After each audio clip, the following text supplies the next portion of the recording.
Today, I'm proud to announce a new program called the SAVE Plan.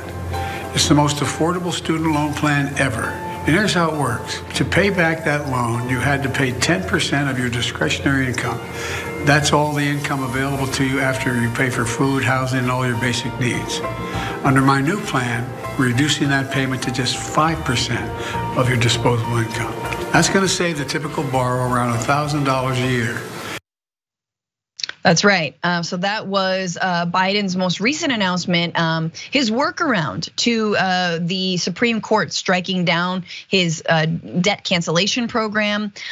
This is now the SAVE program that will impact a lot of people. And it's basically, if you're making $30,000 or less, you have zero payments, which is huge. Already, it's affecting lots of people. 4 million people have already enrolled in it since late July. The Education Department officials said on Tuesday, the new plan called the Saving on a Valuable Education, or SAVE, could lower monthly repayments for about 20 million borrowers. And actually, I just want to mention that, in fact, someone who works on this show says that their repayment, if under SAVE, would be reduced from $330 a month to $92 a month. That's a producer who will remain unnamed, but that's huge. That's a massive difference under this plan. And because it helps people, Republicans have a problem with it. So on Tuesday, Senators Bill Cassidy, John Thune, and John Cornyn led 14 of their GOP colleagues in introducing a bill that would overturn Biden's new SAVE income-driven repayment plan, formally launched in August to lower borrowers' monthly payments. Cassidy is the top Republican on the Senate Education Committee. Good for him, just looking out for students by making them pay exorbitant debts that they incurred when they were, 17, 18. So again, this is predictable, but here is Senator Cassidy saying, once again, Biden's newest student loan scheme only shifts the burden from those who chose to take out loans to those who decided to not go to college, paid their way, or already responsibly paid off their loans. Our resolution protects the 87% of Americans who don't have student debt and will be forced to shoulder the burden of the president's irresponsible and unfair policy. Adrian, make that make sense to me? How?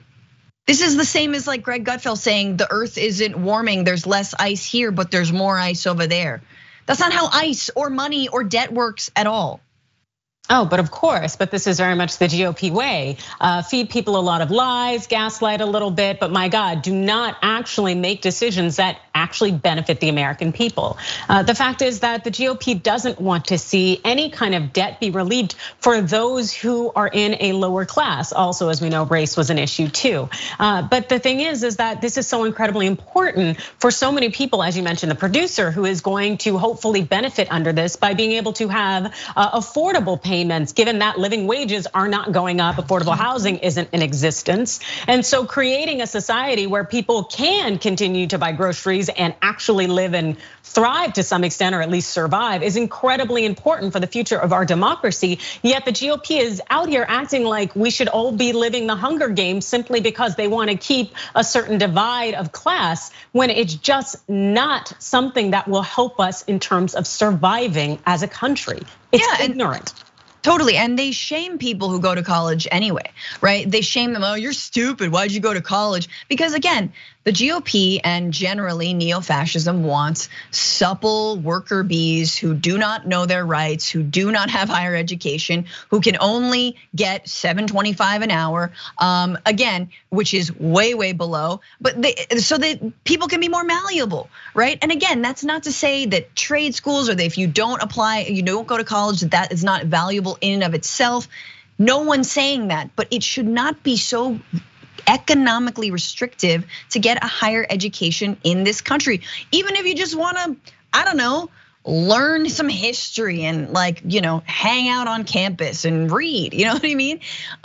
So it's so funny that they shame people, but they don't make it easier to go to college. Same thing with abortion rights. Shame women for deciding to do something with their own bodies, and yet not making it easier to actually make the decision to become a parent at all. They say they do, but they won't. Cassidy and his colleagues, however, are using the Congressional Review Act, a fast track tool that Congress can use to overturn final rules put in place by federal agencies to attempt to overturn the SAVE plan. He used the same method to introduce a bill to overturn Biden's broad debt relief plan before the Supreme Court ultimately struck it down. And guess who he's getting some help from? Oh, take a look. Joe Manchin, Jon Tester, and Kyrsten Sinema, all corporate Democrats who are joining the Senate GOP in this what is being deemed by Common Dreams cruel vote to repeal Biden's student debt relief, because of course they are. That being said, it's not clear that it will go anywhere. Biden could easily veto it, even if they have the majority, and they definitely don't have 2/3 to override that veto. I just want to end this by saying, like, I really think that the student loan debt relief feels to me like a no-brainer issue, a no-brainer way to do a cash infusion to help the economy, to help people. $330 a month is absolutely insane, right?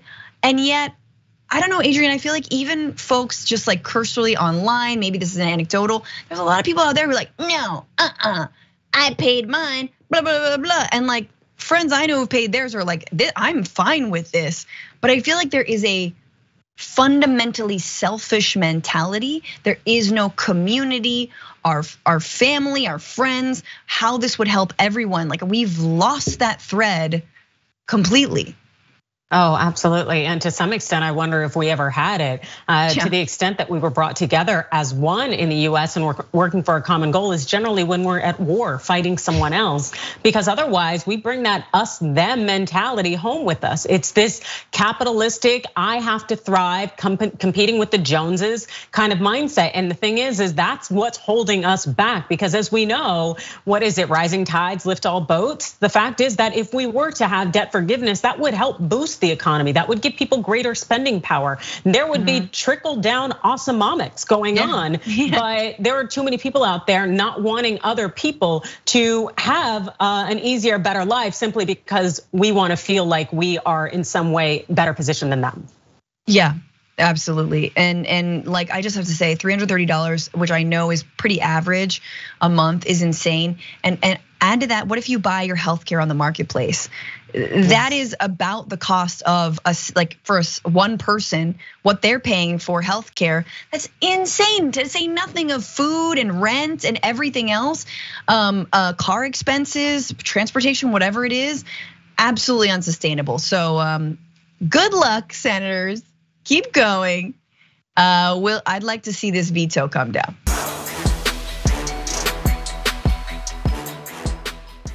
Check out the Damage Report podcast each day, wherever you get your podcasts, whether Pocket Casts or Stitcher or iTunes. You can join me as I give you the news and stories you want, with a range of co-hosts and interview guests jumping in on the fun each day. Again, that's the Damage Report, wherever you get your podcasts. And if you get them at iTunes, don't forget to rate and review. Sometimes I'll read them live on the show.